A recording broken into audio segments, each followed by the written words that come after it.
ప్రభునందు ప్రియమైన వారలారా, మీరంతా దినదినము ఆత్మీయంగా బలపడుతున్నారని ఆశిస్తున్నాను. ఈరోజు దేవుడు మనకు బయలుపరుస్తున్న ఆశీర్వాదం అపోస్తలుడైన పౌలు రోమీలకు రాసిన పత్రిక 8వ అధ్యాయం 28వ వచనంలో వ్రాయబడి ఉన్నది.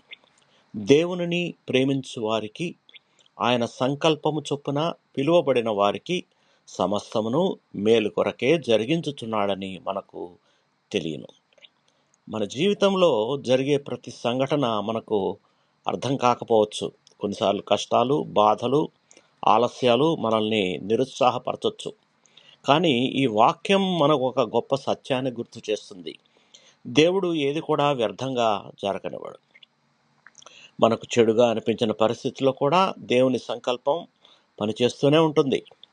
మనం దేవుని ప్రేమిస్తూ ఆయన మీద విశ్వాసంతో నడిచినప్పుడు ఆయన మన జీవితంలోని ప్రతి పరిస్థితిని చివరకు మన మేలు కోసమే ఆయన మలుస్తాడు.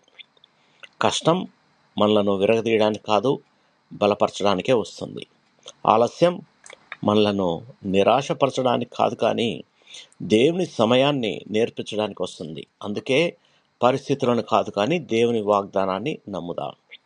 ప్రార్థన చేసుకుందాం. ప్రియ పరలోకపు తండ్రి, నా జీవితంలోని ప్రతి పరిస్థితిని నీ చేతుల్లో ఉందని నేను నమ్ముతున్నానయ్యా.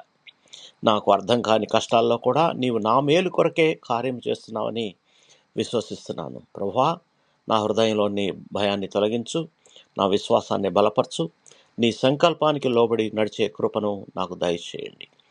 ఏ పరిస్థితుల్లోనైనా నిన్ను ప్రేమిస్తూ నీ మీద ఆశ పెట్టుకునే హృదయాన్ని నాకు దయచేయండి. యేసు నామములో ప్రార్థించి వేడుకొంచున్నాము తండ్రి, ఆమెన్.